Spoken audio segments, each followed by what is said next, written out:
सूखे से तबाह भविष्य के संयुक्त राज्य अमेरिका में होल्म परिवार बारिश की उम्मीद में अपने बंजर खेत में रहता है।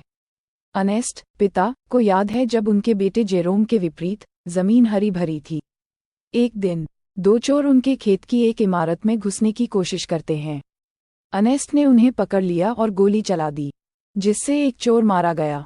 दूसरा चोर दया की गुहार लगाता है और दावा करता है कि उसे पेशाब करने की जरूरत है, लेकिन अर्नेस्ट उसकी बंदूक देखता है और पहले उसे गोली मार देता है। जेरोम घटना का गवाह है और मदद न करने पर अफसोस जताता है, लेकिन अर्नेस्ट उसे डैड कहने का आग्रह करता है। जिस छोटी इमारत की वे सुरक्षा करते हैं उसमें एक गैर कार्यात्मक पंप है। पानी न होने पर वे अपने खच्चर को बिना पानी पिए आगे बढ़ने के लिए प्रेरित करते हैं। वे खतरनाक वाटरमैन के साथ व्यापार करते हैं जो गहरे कुएं के जल वितरण पर एकाधिकार रखते हैं। वापस जाते समय उनका खच्चर गिर जाता है और अर्नेस्ट की पीड़ा समाप्त हो जाती है। जेरोम रोता है लेकिन जोर देकर कहता है कि वह ऐसा कर सकता था। घर पर जेरोम की बहन मैरी एमआरई की सेवा करती है और मिट्टी से बर्तन साफ करती है, जबकि अर्नेस्ट रेडियो सुनता है और जेरोम जानवरों के रेखाचित्र बनाता है। अर्नेस्ट को पता चलता है कि मैरी अपने गुप्त प्रेमी से मिलने के लिए चुपचाप बाहर जा रही है। अगले दिन अर्नेस्ट और जेरोम ने एक नीलामी में एक रोबोट खच्चर सिमुलेट शैडो सिम पर बोली लगाई, जिससे सैम के बेटे फ्लेम से अधिक बोली लगी, जिससे उनका कर्ज और बढ़ गया। वे अस्पताल में बच्चों की मां कैथरीन से मिलने जाते हैं। वह एक विशेष मशीन के बिना नहीं चल सकती जिसे वे वहन नहीं कर सकते। मुलाकात के बाद वे सड़क पर रॉबी, सूज और उनके बच्चे को देखते हैं। अर्नेस्ट शुरू में उनका तिरस्कार करता है लेकिन बाद में अधिक मदद का वादा करते हुए उन्हें पानी देता है। रॉबी और सूज हताशा के कारण अपने बच्चे को बेचने पर विचार करते हैं, लेकिन अर्नेस्ट ऐसा न करने की सलाह देते हैं।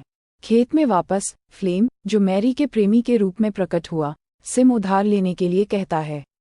अर्नेस्ट ने सैम से हस्ताक्षरित गारंटी के बिना इनकार कर दिया, जिससे फ्लेम नाराज हो गया, जो ये कहकर चला गया कि अर्नेस्ट कभी भी उसकी जमीन की सिंचाई नहीं करेगा। अगली बार जब जेरोम और अर्नेस्ट पानेवालों से मिलेंगे तो उन्होंने सिम को धन्यवाद देते हुए अच्छा समय बिताया। अर्नेस्ट ने उन्हें अपने खेत में पानी की लाइन स्थापित करने पर विचार करने के लिए राजी किया। फिर अर्नेस्ट ने निरीक्षण के लिए अपना पुराना पंप खोदा। काम करते समय वह जेरोम को मेलजोल बढ़ाने और दोस्त बनाने की सलाह देता है, लेकिन जेरोम अपने परिवार को प्राथमिकता देता है। घर जाते समय वे फ्लेम को तेजी से आते हुए देखते हैं। खेत में मैरी वैक्यूम क्लीनर का उपयोग करके कपड़े धोती है। अर्नेस्ट ने उसे बाहर जाने से मना किया, जिससे बहस शुरू हो गई। मैरी ने भड़कते हुए दावा किया कि वह फ्लेम से प्यार करती है और अर्नेस्ट ने परिवार को विफल कर दिया। वह भागने की कोशिश करती है लेकिन जेरोम और अर्नेस्ट उसे रोक देते हैं। अर्नेस्ट ने उसे बंद कर दिया और उसकी खिड़की को कीलों से बंद कर दिया। बाद में अर्नेस्ट और जेरोम को पता चला कि सिम चोरी हो गया है। अर्नेस्ट फ्लेम पर संदेह करता है और सैम का सामना करता है, जो बताता है कि फ्लेम पहाड़ों पर चला गया है। अर्नेस्ट का खेत सैम का था और फ्लेम इसे पुनः प्राप्त करने के लिए जुनूनी है, हालांकि सैम का मानना है कि भूमि बंजर है। अर्नेस्ट पहाड़ों में खोजबीन करता है लेकिन उसे बाहर कर दिया जाता है। वह पानेवालों के शिविर में जागता है। उस पर सिम का उपयोग करके आपूर्ति चुराने का आरोप लगाया जाता है। उसके इनकार के बावजूद कालेब उस पर हमला करता है। संघर्ष के बाद अर्नेस्ट ने कालेब का चाकू और राइफल चुरा लिया और भागने के लिए हवा में गोली चला दी। अपने घर के रास्ते में अर्नेस्ट फ्लेम को सिम के पास आग के पास सोता हुआ पाता है। फ्लेम ने अर्नेस्ट को फंसाने के लिए मशीन और सामान चुरा लिया। सुबह में अर्नेस्ट ने फ्लेम के चेहरे पर राइफल रखकर उसे जगाया और उसे सिम से बांध दिया। जैसे ही वे तेज धूप में चलते हैं, फ्लेम अर्नेस्ट को मैरी के बारे में ताना मारता है, जिससे उसे सजा मिलती है। प्यास उन्हें रुकने के लिए मजबूर करती है और फ्लेम अर्नेस्ट को पीने के लिए मना लेता है, लेकिन आपूर्ति में शराब होती है। अर्नेस्ट अपनी लत के कारण नशे में धुत हो जाता है, जबकि फ्लेम शराब पीने का नाटक करता है। फ्लेम पैसे की पेशकश करता है, लेकिन अर्नेस्ट संदिग्ध मना कर देता है। शराब से चक्कर आने पर अर्नेस्ट को फ्लेम ने मारा और बेहोश हो गया। उसे कैथरीन की शराब पीने के कारण हुई कार दुर्घटना याद आ गई। जब अर्नेस्ट जागता है तो वह सिम से बंधा होता है। फ्लेम उसके मुंह में अधिक शराब डाल देता है और पागलों की तरह चिल्लाता है। फ्लेम के खेत में लौटने के बाद मैरी उसके साथ भागने के लिए उसकी बाइक पर कूद जाती है। अर्नेस्ट के बारे में चिंतित जेरोम उसे ढूंढने निकल पड़ता है। रात होने तक वह सिम को वाटरमैन के शिविर में पाता है, जहां उसे बताया जाता है कि मशीन के साथ दुर्घटना में अर्नेस्ट की मृत्यु हो गई। मैरी अंतिम संस्कार के लिए लौटती है और भाई बहन अपनी मां को दुखद समाचार देने से पहले एक साथ शोक मनाते हैं। फ्लेम उन्हें अपने ट्रक में उठाता है और घर ले जाता है। खेत में जेरोम गुस्से में आकर सिम को हथौड़े से मारना शुरू कर देता है। फ्लेम ने उसे रोकते हुए सुझाव दिया कि दुख से उनकी आय का स्रोत नष्ट नहीं होना चाहिए। वह परिवार का मुखिया बनने की पेशकश करता है और बताता है कि मैरी गर्भवती है। जेरोम अनिच्छा से फ्लेम को कार्यभार संभालने देने के लिए सहमत हो गया। फ्लेम पानीवालों से बातचीत करता है और कालेब को खेत में पानी का पाइप लगाने के लिए मना लेता है। कालेब ने शुरू में इनकार कर दिया, लेकिन जब फ्लेम ने उस पर अर्नेस्ट की मौत का आरोप लगाया तो वह नर्म पड़ गया, क्योंकि कालेब की राइफल और चाकू शव के साथ पाए गए थे। परिणामों से डरकर कालेब पानी उपलब्ध कराने के लिए सहमत हो गया। नए पंप की स्थापना के साथ फ्लेम गेहूं बोने और सिंचाई करने के लिए कड़ी मेहनत करता है। खेत फलता फूलता है और परिवार वर्षा का आनंद लेता है। फ्लेम और मैरी शादी करके और एक दूसरे के नाम के पहले अक्षर गोदकर जश्न मनाते हैं। फ्लेम ने शराब पीना जारी रखा और अर्नेस्ट की मौत पर चिंता व्यक्त की। सैम 2 बैंक प्रतिनिधियों के साथ आता है। अर्नेस्ट के भारी कर्ज का खुलासा करता है और फ्लेम से भुगतान की मांग करता है। सख्त दिखने के लिए फ्लेम अपनी बाइक से घोड़ों को डराता है। सैम बताते हैं कि भूमि का मूल्य बढ़ गया है और फ्लेम को इसका भुगतान करना होगा या इसे खोना होगा। बाद में फ्लेम ने रॉबी और उसके बच्चे को उठाया और दावा किया कि वे कीमतों की जांच करेंगे, लेकिन इसके बजाय बच्चे को बेच देंगे।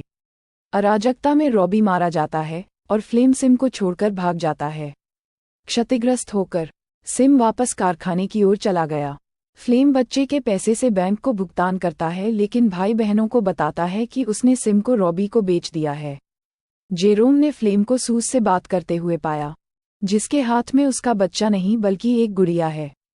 जेरोम उनसे बात करने की कोशिश करता है, लेकिन फ्लेम तुरंत सूस को ले जाता है।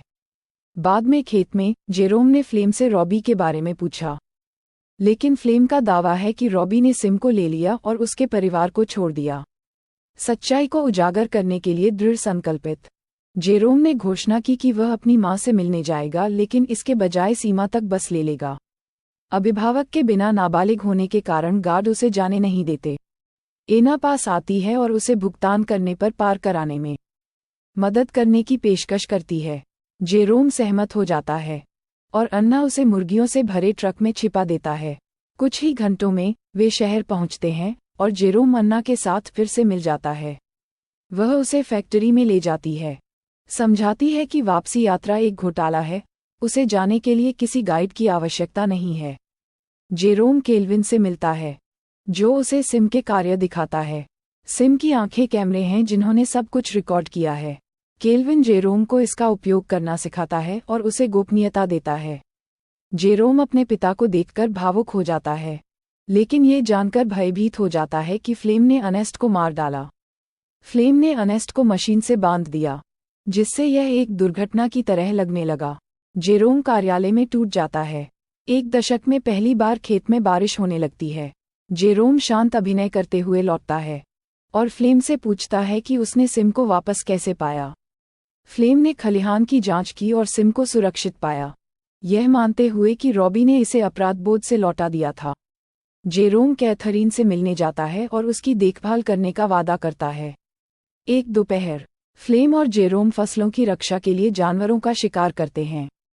फ्लेम अपने शॉट्स चूक जाता है और राइफल को दोष देता है, जिसे जेरोम लेता है और एक हिरण को मारने के लिए उपयोग करता है, जिससे साबित होता है कि समस्या फ्लेम का खराब उद्देश्य है। जेरोम ने रॉबी से एक नकली पत्र लिखा, जिसमें फ्लेम को चट्टानों पर जाने का लालच दिया गया। फ्लेम एक चाकू पकड़ता है और रॉबी को बुलाते हुए सिम के साथ जाता है। वह एक गड्ढे में गिर जाता है, जिससे उसके पैर टूट जाते हैं। फ्लेम दर्द से चिल्लाता है और सिम से मदद की गुहार लगाता है, लेकिन मशीन समझ नहीं पाती है। जेरोम प्रकट होता है और फ्लेम को पता चलता है कि जेरोम सच्चाई जानता है।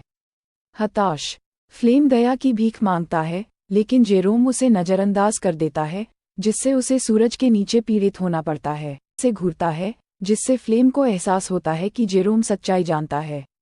फ्लेम दया की भीख मांगता है, लेकिन जेरोम उसे नज़रअंदाज कर देता है, जिससे उसे सूरज के नीचे पीड़ित होना पड़ता है।